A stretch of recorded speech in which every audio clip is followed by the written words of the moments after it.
محترم ناظرین السلام علیکم۔ میں اپنے والدین کی اکلوتی بیٹی تھی اور ابو کے انتقال کے وقت میری عمر 14 برس تھی۔ میں بہت سیدھی سادی سی تھی۔ اگر میں یہ کہوں کہ میں تو بالکل اللہ کی گائے تھی تو یہ بالکل بھی غلط بات نہ ہوگی۔ میرے والدین نے میری تربیت بہت اچھے اور دوستانہ ماحول میں کی تھی۔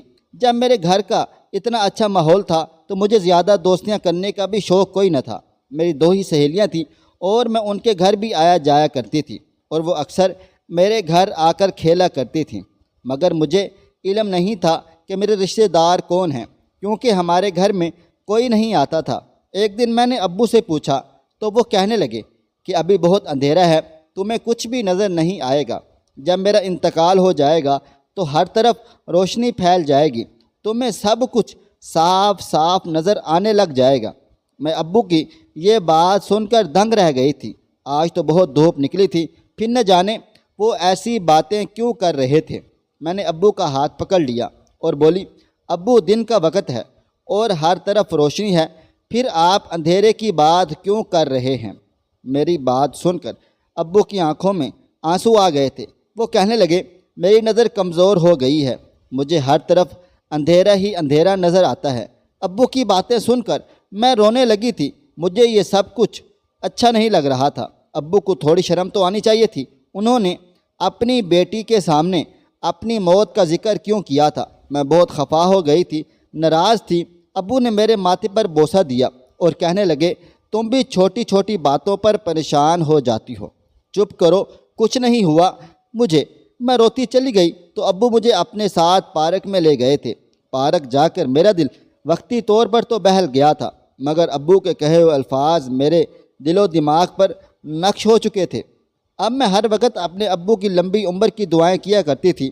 ایک دن میں نے اپنی سہیلی نجمہ سے اس متعلق بات کی تو اس نے مجھے مزید ڈرا دیا تھا۔ وہ کہنے لگی، مرنے والے کو پہلے ہی اپنی موت کے متعلق علم ہو جاتا ہے، مجھے تو لگتا ہے کہ تمہارے ابو اب زیادہ دیر زندہ نہیں رہیں گے۔ میں تو اب پھوٹ پھوٹ کر زاروں قطار رونے لگ گئی تھی۔ تب میں بہت چھوٹی سی تھی اور صرف 4تھی جماعت میں پڑھتی تھی۔ ابو کو اس بات کا اندازہ ہی نہیں تھا کہ وہ بات جو انہوں نے جذباتی ہو کر مجھ سے کہہ دی تھی اس نے مجھے کس قدر ڈرا دیا تھا۔ وقت یوں ہی گزرتا گیا اور جب میں 14 برس کی ہو گئی تو ایک دن ابو کو ہارٹ اٹیک آنے کی وجہ سے ان کی موت ہو گئی۔ اس دنیا میں ابو کے علاوہ میرا اور امی کا تھا ہی کون؟ ہم دونوں ٹوٹ کر رہ گئی تھی۔ محلے والوں نے ابو کے انتقال کے متعلق محلے کی مسجد میں اعلان کرا دیا تھا اور پھر تھوڑی دیر میں بہت سے اجنبی چہرے ابو کی میت کے پاس آ کر بیٹھ گئے تھے اور پھوٹ پھوٹ کر رونے لگ گئے تھے۔ میں نے امی سے پوچھا کہ یہ کون لوگ ہیں؟ تب امی نے ایک بوڑھی سی عورت کی طرف اشارہ کر کے کہا کہ یہ تمہاری دادی ہے۔ ان کے ساتھ 2 عورتیں اور بھی موجود تھیں۔ ان کے متعلق امی نے بتایا کہ وہ دونوں میری پھپھو ہیں۔ تب مجھے پتہ چلا کہ وہ ہمارے محلے کے پیچھے جو محلہ تھا وہیں پر رہتی تھیں، مگر ابو کی زندگی میں انہوں نے کبھی ہم سے ملنا گوارا نہیں کیا تھا۔ وہ تینوں ایک دوسرے کے گلے لگ لگ کر روتی رہی تھیں، جبکہ میں اور امی ایک دوسرے کو سہارا دے رہی تھیں۔ کچھ دیر رو دھو کر وہ عورتیں واپس چلی گئی تھیں۔ تب ابو کے جملے میرے کانوں میں گونجنے لگے تھے۔ انہوں نے ٹھیک ہی کہا تھا کہ ابھی بہت اندھیرا ہے۔ ابو کی وفات کے بعد ہی مجھے رشتہ دار نظر آئے تھے۔ ایسے وقت میں محلے والوں نے ہمارا بہت ساتھ دیا تھا۔ جسے دن وہ تینوں عورتیں پھر ہمارے گھر آ گئی تھیں، میری دادی پھوٹ پھوٹ کر روتی جا رہی تھی اور ساتھ ساتھ کہتی جاتی تھی، اشرف اچھا ہوتا جو تم اپنی بیٹی کی شادی اپنی زندگی میں کر جاتے، یہ لڑکی ضرور تمہیں بدنام کرے گی۔ میں یہ باتیں سن کر پریشان ہو جایا کرتی تھی۔ تب امی میرے سر پہ ہاتھ رکھ دیتی اور کہتی، ایسے لوگوں کی باتوں کو سر پر سوار نہیں کرتے۔ میری دونوں پھپھو مجھے دیکھ کر موسیٰ بنا لیتی تھیں۔ مجھے ان سے بہت ڈر لگنے لگا تھا۔ میں چاہتی تھی کہ وہ بس جلدی سے ہمارے گھر سے چلی جائیں، مگر وہ اب بار بار ہمارے گھر آتی تھیں۔ وہ اکثر کہتی ہیں کہ یہ لڑکی نور تو شکل سے ہی خطرناک لگتی ہے، ایسے لگتا ہے کہ یہ ہمارے بیٹے کا نام خراب کر کے ہی رہے گی۔ ایک دن میری دادی میری امی سے کہنے لگی، اپنی بیٹے کی شادی جس قدر جلدی ممکن ہو کر دو، میں نہیں چاہتی کہ یہ میرے بیٹے کا نام خراب کرے۔ امی بہت دنوں تک یہ سب کچھ برداشت کرتی رہی تھی، اب ان کی بھی بس ہو گئی تھی۔ وہ کہنے لگی، میرے شوہر نے اپنی بیٹے کی تربیت بہت اچھی طرح کی ہے، آپ کو ہرگز فکر کرنے کی ضرورت نہیں ہے۔ جب آپ میرے شوہر کی زندگی میں ہمارے گھر نہیں آئیں تو اب کیوں آ جاتی ہیں؟ ان کی زندگی میں ہمارے گھر نہیں آئی تو اب کیوں آتی ہیں؟ امی کی بات سن کر تو ان تینوں نے امی پر حملہ ہی کر دیا تھا۔ انہوں نے بہت سی باتیں سنائی تھی۔ امی رونے لگی تھی، پھر وہ تینوں اٹھ کر چلی گئی تو میں بولی، امی، میری دادی نے مجھ میں ایسی کون سی خامی دیکھ لی ہے جو وہ کہتی ہے کہ میں اپنے باپ کا نام خراب کر دوں گی؟ امی نے میرے سر پہ ہاتھ رکھ دیا اور بولی، تم ان لوگوں کی باتوں کو ذہن پر سوار مت کرو، یہ تو تمہارے باپ کی نہیں بن سکی تو ہماری کیا بنے گی؟ مجھے امید ہے کہ آج کے بعد یہ ہمارے گھر کبھی نہیں آئے گی۔ امی کی بات سن کر میرے دل کو تسلی سی ہو گئی تھی اور امی کی بات واقعی سچ ثابت ہوئی تھی۔ اس دن کے بعد نہ تو کبھی دادی ہمارے گھر آئی تھی اور نہ ہی پھپھو، مگر اب کچھ عجیب سا ہونے لگا تھا۔ ہمارے گھر محلے کی عورتوں نے بھی آنا چھوڑ دیا تھا، میری سہیلیاں بھی ہمارے گھر نہیں آتی تھی۔ ایک دن میں نے امی سے اس کے متعلق بات کی تو وہ کہنے لگی کہ تم خود اپنی سہیلیوں کے گھر چلی جاؤ۔ میری سہیلی کا گھر ہمارے گھر سے قریب ہی تھا، میں اکیلی ہی چلی گئی تھی۔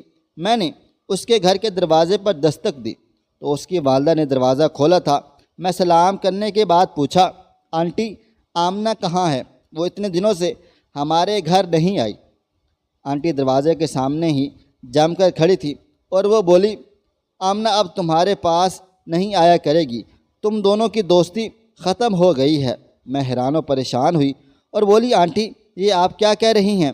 ایسا بھی کیا ہو گیا؟ آنٹی نے منہ بنا لیا اور بولی، ہم شریف لوگ ہیں، ہمارے پاس عزت کے سوا کچھ بھی نہیں ہے۔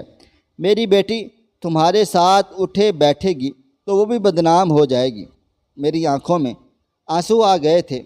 میں بولی، آنٹی اللہ نہ کرے، آپ یہ کیسی باتیں کر رہی ہیں؟ آنٹی کہنے لگی، میں تو صاف صاف کہہ رہی ہوں، تمہاری دادی سب کو کہتی پھر رہی ہے کہ تم کوئی نہ کوئی گل ضرور کھلاؤ گی، اس وجہ سے ہم نے اپنی بیٹی کو تم سے دور کر لیا ہے۔ میں مزید کچھ بھی نہیں کہہ سکتی تھی، اس لیے روتی ہوئی اپنے گھر واپس آ گئی۔ امی نے مجھے دیکھا تو کہنے لگی، کیا ہوا، تم رو کیوں رہی ہو؟ میں نے امی کو سارا واقعہ بتایا تو ان کو بہت غصہ آیا تھا۔ وہ کہنے لگی، اللہ غارت کرے ایسی عورتوں کو جو میری معصوم بیٹی کے پیچھے ہاتھ دھو کر لگ گئی ہیں۔ میں بہت اداس رہنے لگ گئی تھی۔ ابو کے انتقال کے بعد محلے والوں نے ماتھے پر آنکھیں رکھ لی تھی۔ ہم دونوں ماں بیٹی تنہا رہ گئی تھیں اور مجھے تو اس ظلم کی سزا مل رہی تھی جو میں نے کبھی کیا ہی نہ تھا۔ مجھے تو ان باتوں کی اتنی سمجھ بوجھ بھی نہ تھی۔ خیر امی اب ہر وقت پریشان رہنے لگی تھی۔ ہم دونوں گھر ہی میں قید ہو کر رہ گئی تھیں۔ یوں ہی وقت گزرتا چلا گیا۔ اب ماحول اس قدر گھٹن زدہ ہو گیا تھا کہ یہاں پر مزید رہنا ناممکن سا لگنے لگا تھا۔ ابھی نے میری آنکھوں کی اداسی دیکھی تو وہ گھر سے باہر جانے لگی تھیں۔ میں ان سے پوچھتی کہ آپ کہاں گئی تھی تو وہ کہتی، میں ایک کام سے گئی تھی۔ تقریباً ایک ہفتے کے بعد امی میرے پاس آئی اور کہنے لگی، بیٹا اپنا سامان پیک کر لو، ہم یہ گھر اور یہ محلہ چھوڑ کر جا رہی ہیں۔ امی ہم لوگ کہاں جائیں گے؟ امی نے میرے سر پر ہاتھ رکھا اور بولی، اللہ تعالیٰ کی زمین بہت بڑی ہے، ہمیں کہیں نہ کہیں تو پناہ مل ہی جائے گی۔ پھر ہم دونوں وہ گھر چھوڑ کر دوسرے شہر میں شفٹ ہو گئے تھے۔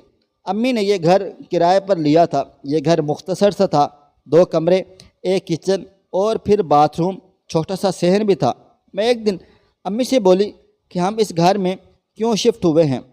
تب امی کہنے لگیں، مجھے لوگوں کی باتوں سے بہت ڈر لگنے لگا تھا، وہاں ہر کوئی تمہیں بدنام کرنے لگا تھا، اس لیے ہم یہاں پر آ گئے ہیں۔ میں چپ چاپ رہی۔ امی کو اس بات کا علم کہاں تھا کہ جو باتیں میں پچھلے 1.5 برس سے سن رہی تھی، انہوں نے جس قدر تکلیف دی تھی، مجھے خود ہی لگنے لگا تھا کہ مجھ سے ایسا کچھ ضرور ہوگا جس سے میرے والدین کا نام خراب ہو جائے گا اور میں اپنے ماں باپ کی عزت خراب کر دوں گی۔ شاید میرے ماتھے پر یہی سب کچھ لکھا ہوا ہے۔ میں ان باتوں سے پیچھا چھڑانے کی کوشش کیا کرتی، مگر جب آئینہ دیکھتی تو لوگوں کے جملے مجھے یاد آ جاتے تھے۔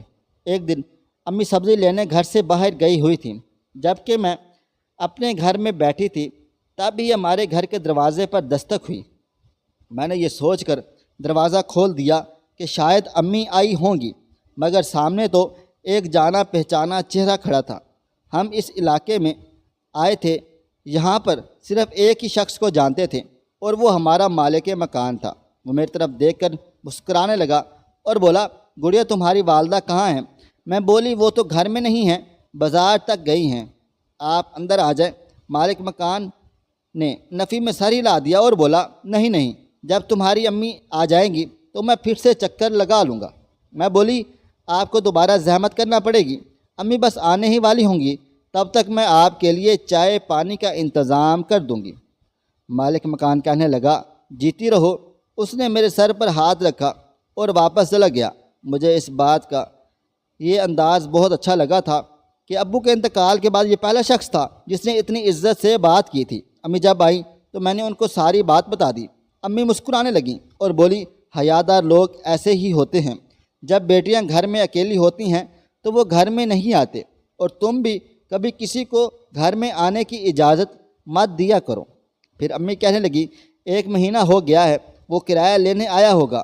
میں بولی، امی آپ ہر ماہ کرایہ کہاں سے دیا کریں گی؟ ہمارا گزر بسر کیسے ہوگا؟ امی کہنے لگی، تم اپنے چھوٹے سے دماغ پر زیادہ زور مت دو۔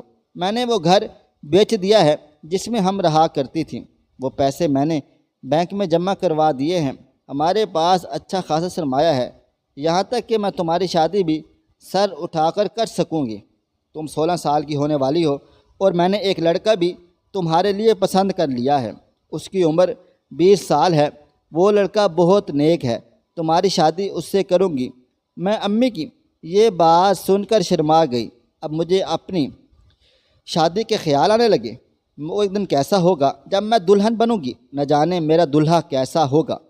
تعلیم تو میری ادھوری رہ گئی تھی، حالات ہی کچھ ایسے بن گئے تھے کہ آگے پڑھائی نہ کر سکی۔ اب میں چاہتی تھی کہ میری شادی ہو جائے۔ اس نئے علاقے میں ہمارا کسی کے بھی گھر آنا جانا نہیں تھا، میں گھر میں پڑی سارا دن بور ہو جاتی تھی۔ ایک دن ہمارے گھر پر دستک ہوئی تو امی نے دروازہ کھولا تھا۔ مالک مکان ہمارے گھر آیا تھا۔ وہ کہنے لگا، میں گھر کی کھڑکیوں کی مرمت کروانا چاہتا ہوں، یہ خراب ہو گئی ہیں۔ امی نے اجازت دے دی۔ اب اس کام کی وجہ سے مالک مکان کو بھی مزدور کے ساتھ ہمارے گھر آنا پڑتا تھا۔ ایک دن امی کہنے لگی، بھائی صاحب آپ نہ آیا کریں، مزدور اپنا کام کر کے چلے جایا کرتے ہوں گے، اس طرح تو آپ کو بھی زحمت ہوتی ہوگی۔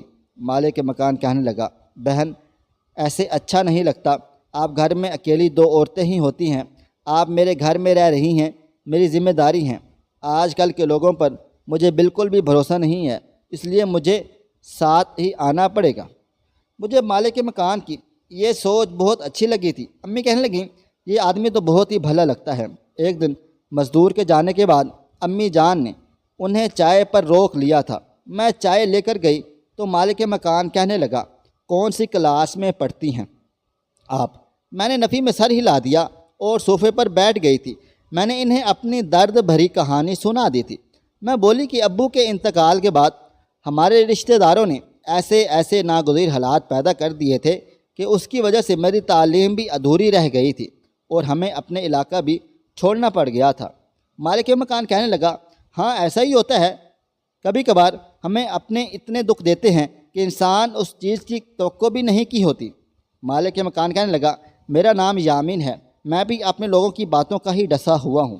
میں نے اپنی پسند کی شادی کی تھی، میں اپنی بیوی سے بہت زیادہ محبت کرتا تھا، اس کی خاطر جان دینے کو بھی تیار تھا، مگر پھر ہمارے رشتہ داروں سے ہماری جوڑی برداشت نہ ہوئی اور ہم دونوں کے درمیان پھوٹ ڈال دی، جس کا نتیجہ بہت ہی بھیانک نکلا تھا۔ میں آج بھی وہ سب سوچتا ہوں تو دل دہل جاتا ہے۔ میں آج 70 سال کا ہو گیا ہوں، مگر آج تک مجھے سچی محبت نہیں ملی۔ پھر وہ کہنے لگے، تم جس کسی سے بھی شادی کرنا اس کے ساتھ مخلص لینا، حالات جیسے بھی ہوں تم ہمیشہ اپنے شوہر کا ساتھ نبھانا۔ پھر مالک مکان نے ہمیں اپنا موبائل نمبر دیا اور امی سے کہنے لگا کہ جب بھی کسی چیز کی ضرورت ہو تو مجھے فوراً میسج کر دیجیے گا، میں آپ کی مدد کرنے کی کوشش کروں گا۔ میں مالک مکان کے متعلق سوچنے لگی تھی، نہ جانے یامین کی شخصیت میں ایسا کیا تھا کہ میں چاہ کر بھی اسے اپنے دل و دماغ سے جھٹک نہیں پائی تھی۔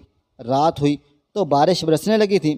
امی تو سارے دن کی تھکی ہوئی جلدی سے سو گئی تھیں، جبکہ مجھے نیند نہیں آ رہی تھی، مجھے ابو کی بہت زیادہ یاد آ رہی تھی۔ جب بارش ہوتی تھی تو ہم دونوں باپ بیٹی مل کر بہت انجوائے کیا کرتے تھے، مزے کرتے تھے۔ امی ہمارے لیے پکوڑے بنتی اور ہم تینوں مل کر پکوڑے کھاتے اور بہت سی باتیں کیا کرتے تھے۔ میری سہیلیاں بھی اکثر ہمارے گھر آ جایا کرتی تھیں۔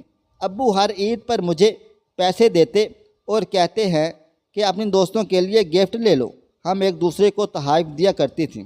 میرے دوستوں کے والدین نے مجھ سے بہت زیادہ پیار کیا کرتے تھے، مجھے اپنی بیٹی کہا کرتے تھے، مگر اچانک ہی سب کچھ ختم ہو گیا تھا۔ میری دادی اور پھپھو نے مل کر ہماری جڑیں کاٹ دیں۔ میں یہی سب سوچ سوچ کر رونے لگی۔ تب مجھے یامین کا خیال آیا۔ وہ مجھ سے عمر میں بہت زیادہ بڑا تھا، وہ تو میری امی سے بھی بڑا تھا، مگر اس بڑے کی باتوں نے مجھے سکون ملتا تھا۔ میں نے یہی سوچ کر اسے میسج کر دیا۔ میں نے یامین کو بتایا کہ میں بہت زیادہ اداس ہوں اور اپنے ابو کو بہت زیادہ یاد کر رہی ہوں۔ وہ کہنے لگا، میرا بھی یہی حال ہے، میں بھی اپنی بیوی کو بہت زیادہ یاد کر رہا ہوں۔ ہم دونوں کی حالت ایک جیسی ہے۔ ہم دونوں آپس میں باتیں کرتے رہے تھے۔ رات ایسے ہی گزر گئی اور مجھے علم بھی نہیں ہوا تھا۔ زندگی میں پہلی بار میں نے کسی کے ساتھ رات بھر جا کر بات کی تھی۔ فجر کی اذان فضا میں گونجنے لگی تو امی اٹھ بیٹھی۔ میں بہت زیادہ خوف زدہ ہو گئی تھی، اس لیے میں نے جلدی سے موبائل فون چھپا دیا۔ امی کہنے لگیں، کیا ہوا، تم ابھی تک جاگ کیوں رہی ہو؟ تب میں بولی، امی، دادی نے ہمارے ساتھ جو کچھ کیا ہے میں چاہ کر بھی اسے بھلا نہیں پا رہی ہوں۔ آخر ہم نے ان کا کیا بگاڑا تھا کہ وہ ہماری دشمن بن گئیں؟ امی کی آنکھوں میں آنسو آ گئے تھے۔ وہ کہنے لگے، نور بیٹی، میں نے یہ بات تم سے چھپا کر رکھی تھی۔ میں نہیں چاہتی تھی کہ تم میرے بارے میں کچھ بھی غلط مت سوچو۔ میں نے اپنا گناہ سب سے چھپایا ہوا تھا۔ دراصل میں نے اور تمہارے ابو نے گھر سے بھاگ کر شادی کر لی تھی۔ تمہاری دادی اپنے بھائی کی بیٹی کو اپنی بہو بنانا چاہتی تھی، مگر تمہارے باپ کو میں پسند آ گئی تھی۔ تمہارے باپ نے گھر میں بات کی تھی، نہ ہی اس کے گھر والے مانے اور نہ ہی میرے گھر والے مانے تھے۔ یوں ہم نے بھاگ کر شادی کر لی۔ تمہارا باپ مجھے اپنے گھر لے آیا تو تمہاری دادی نے میرے منہ پر تھپڑ مار دیے اور کھڑے کھڑے ہی ہمیں گھر سے نکال دیا تھا۔ پھر تمہارے باپ نے دوسرے محلے میں ایک گھر خریدا اور ہم وہاں پر رہنے لگ گئے تھے۔ محلے داروں سے بھی دوستی ہو گئی اور سب کچھ بہت اچھا چل رہا تھا، مگر تمہارے ابو کی وفات کے بعد پہلے مہینے وہ سب لوگ آ کر ہمارے محلے میں بس گئے تھے۔ مجھے کیا پتہ تھا یہ لوگ پھر سے ہمارا گھر تباہ و برباد کریں گے۔ انہوں نے تو ہمارے ساتھ وہ کیا جو کوئی دشمن کے ساتھ بھی نہیں کر سکتا۔ میں امی کی باتیں سن کر دنگ رہ گئی، حیران ہو گئی۔ مجھے پتہ نہیں تھا میری امی نے گھر سے بھاگ کر شادی کی تھی۔ خیر، میں اس بات کو بلانے کی کوشش کر رہی تھی۔ اب یامین ہر روز ہمارے گھر آنے لگا تو مجھے اس سے محبت ہونے لگی تھی۔ مجھے بہت اچھا لگنے لگا تھا۔ میں اس کے متعلق سوچتی رہتی تھی۔ امی سے چوری چھپے اس کے ساتھ باتیں بھی کیا کرتی تھی۔ کچھ عرصے بعد ہی مجھ پر انکشاف ہو گیا کہ میں نے تو یامین سے محبت کرنے لگی ہوں اور شادی بھی کرنا چاہتی ہوں۔ میں عمریں کے فرق کو بھول کر اسے وہ محبت دینا چاہتی تھی جس کا وہ مستحق تھا۔ میں نے اپنی محبت کا اظہار جب یامین سے کیا تو وہ کہنے لگا، یہ سب کچھ ٹھیک نہیں، تم ابھی بہت چھوٹی ہو۔ میں بولی، مجھ سے شادی کر لو نہیں تو میں مر جاؤں گی۔ وہ بڈھا یامین تو مان گیا، مگر سب سے مشکل مرحلہ اب امی جان کو منانا تھا۔ امی کو جب اس بات کا پتہ چلا تو پریشان رہ گئی، حیران ہو گئی۔ انہوں نے میرے منہ پر تھپڑ دے مارا تھا۔ میں پھوٹ پھوٹ کر رونے لگی تھی۔ میں بولی، امی، اگر آپ نے مجھے اور یامین کو جدا کرنے کی کوشش کی تو میں بھی وہی سب کروں گا جو آپ نے اپنی جوانی میں کیا تھا۔ آپ کو علم ہونا چاہیے، وقت اپنے آپ کو دہراتا ہے، شاید آپ کے لیے ہی مکافات عمل ہوگا۔ امی میری دھمکی سن کر ڈر گئی تھیں۔ وہ پھوٹ پھوٹ کر روتی رہیں۔ میں ہر وقت امی پر دباؤ ڈالے رہتی تھیں۔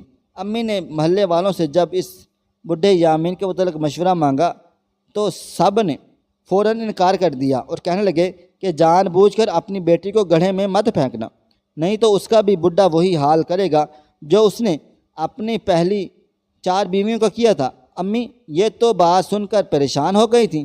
وہ کہنے لگی، 4 بیویاں؟ محلے کی عورتیں کہنے لگیں، اس بڈھے کی پہلے 4 بیویاں مر چکی ہیں، مگر ہر بیوی کے مرنے کے بعد یہ پہلے سے زیادہ حسین اور جوان ہو جاتا ہے۔ اب کی عمر اس کی 70 برس ہے، مگر وہ کہیں سے بھی 70 کا نہیں لگتا۔ میں نے یہ باتیں سن لی تھیں۔ میں بولی جو مرضی ہو جائے، میں شادی کروں گی تو یامین سے ہی کروں گی۔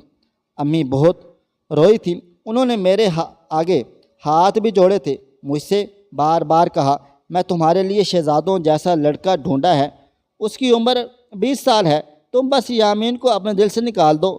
شاید میں ان کی بات مان بھی لیتی، مگر میں نے 1.5 سال میں اپنے متعلق جو کچھ سنا تھا، اس کے بعد مجھے یہی لگنے لگا تھا کہ میرے تو ماتھے پر ہی لکھا ہوا ہے کہ میں بے حیا ہوں اور اپنے والد صاحب کا نام لازمی خراب کروں گی۔ میں نے امی کو کوئی بھی بات نہیں بتائی تھی، مانی تھی، اور پھر میں نے بھاگ کر شادی کر لی۔ میں دلہن بنی بیٹھی بہت زیادہ خوش و خرم تھی، ایسے لگ رہا تھا جیسے مجھے دنیا جہاں کی خوشی مل گئی ہو۔ تھوڑی ہی دیر بعد وہ بڈھا کمرے میں آیا اور بولا تجھے معلوم ہے میں جوان کیوں نظر آتی ہوں؟ کیونکہ میری 4 بیویاں میرا بہت خیال رکھتی تھی، اب تم بھی ان سے کچھ سیکھ لو۔ یہ کہتے ہی اس نے بستر کی چادر کھینچی تو نیچے پڑی تے ہی میری جان نکل گئی، کیونکہ وہاں بڈھے کا میں ہکا بکا یامین کو دیکھنے لگی تھی۔ میں بولی یہ سب کیا ہے؟ یامین مسکرا کے بولا یہ بہت کام کی چیز ہے، میرے پاس ہمیشہ جوان رہنے کا ایک بہت بڑا ٹوٹکا موجود ہے۔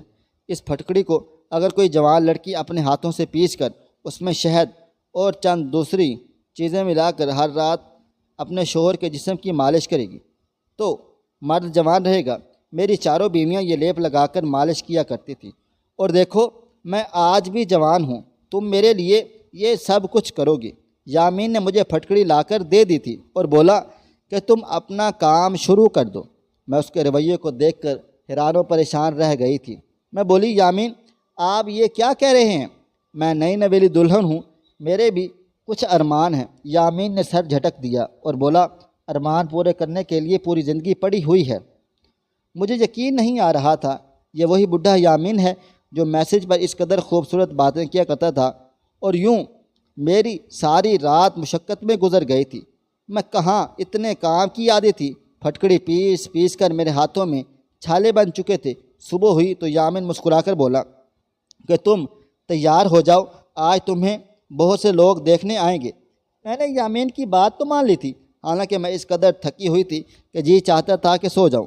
خیر ہمارے دل بہت سے لوگ آئے تھے گھر میں جو یامین سے یہی بات بار بار پوچھ رہے تھے کہ حکیم صاحب آپ کی بیوی کی عمر کتنی ہے؟ یامین بتا رہا تھا ابھی یہ 16 سال کی ہوئی ہے۔ پھر یامین ہر آنے والے مہمان کو دوسرے کمرے میں لے کر جاتا ہے۔ یامین کسی ملازم سے بھی یہ کام کروا سکتا تھا، مگر پھر بھی وہ پھٹکڑی مجھے ہی پیسنے کو کہتا تھا۔ مگر شادی کی رات یامین نے مجھ سے کہا تھا کہ تم پھٹکڑی سے میرے جسم کی مالش کیا کرو گی۔ اس نے ایک بار بھی مالش کا نہیں کہا تھا۔ اب ہر روز رات کو یامین مجھ سے یہی کام کرواتا۔ پہلے پہل تو میں اس کی محبت میں یہ سب کچھ کیا کرتی، مگر اب میں تھکنے لگی تھی، اس لیے میں نے یامین سے خوب جھگڑا کر لیا کہ میں یہ سب کچھ نہیں کر سکتی۔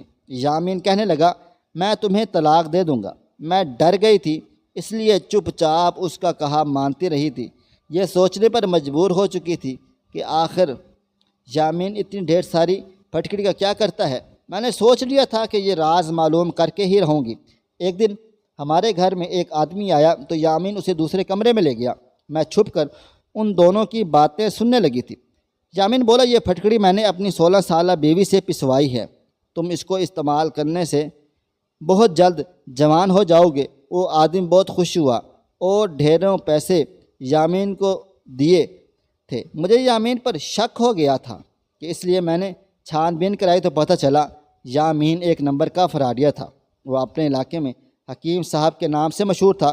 وہ جان بوجھ کر کم عمر لڑکیوں کو اپنے کام میں پھنسا کر ان سے شادی کر لیتا اور پھر لوگوں سے کہتا کہ میری کم عمر بیوی پھٹکڑی بیچتی ہے جس کو لگانے سے کوئی بھی جوان ہو سکتا ہے، جبکہ وہ خود نظر آنے کے لیے پلاسٹک سرجری کروایا کرتا تھا۔ اس کی پچھلی 4 بیویاں بھی اس کی مشقت سے تنگ آ کر بھاگ گئی تھی اور انہوں نے مشہور کر دیا تھا کہ وہ مر گئی ہیں۔ وہ لوگوں کو دھوکہ دے رہی تھی کہ دونوں ہاتھوں سے ان کو لوٹ رہے تھے۔ میں یہ سب دیکھ کر بہت شرمندہ ہو گئی تھی۔ میں نے امی سے رابطہ کیا تو انہوں نے مجھ سے کہا کہ تم واپس آنا چاہتی ہو تو آ جاؤ، میں تمہیں قبول کر لوں گی۔ میں وہاں سے بھاگ آئی تھی۔ امی نے اس بڈھے کا گھر چھوڑ کر دوسرا مکان لے لیا تھا اور میں نے خلا لے لی تھی۔ وہ مجھ سے گلے مل کر بہت زیادہ روئی تھی۔ اب میں اکثر سوچتی ہوں کہ اگر میری دادی نے میرے متعلق اتنی غلط باتیں مشہور نہ کی ہوتیں تو میں کبھی بھی گھر سے بھاگنے کا سوچ نہیں سکتی تھی۔ یہ سچ ہے کہ معاشرے کے لوگوں کی سوچ اور رائے انسانی زندگی پر بہت زیادہ گہرا اثر رکھتی ہے، اس لیے کسی کے متعلق کچھ بھی کہنے سے پہلے 100 بار سوچنا چاہیے۔ یہ بھی تو ہو سکتا ہے کہ آپ کی باتوں کی وجہ سے کسی کی زندگی ہی خراب ہو جائے۔ خواہش صرف اتنی ہے کہ کچھ الفاظ لکھوں جس سے کوئی گمراہی کے راستے پہ جاتے جاتے رک جائے، اور نہ بھی رکے تو سوچ میں ضرور پڑ جائے۔ دوستو، امید کرتا ہوں کہ ہماری آج کی یہ کہانی پسند آئی ہوگی۔ کہانی پسند آئی ہو تو اس ویڈیو کو لائک کریں، شیئر کریں، کمنٹس کرنا بالکل بھی نہ بھولیں، اور ہاں، اگر آپ اس چینل پر نئے ہیں تو اس چینل کو سبسکرائب ضرور کر لیں اور نوٹیفیکیشن کو ضرور دبا دیں تاکہ آنے والی کہانی سب سے پہلے آپ کو مل سکے، اور مجھے آپ اگلی ویڈیو تک اجازت دیں۔ اللہ حافظ۔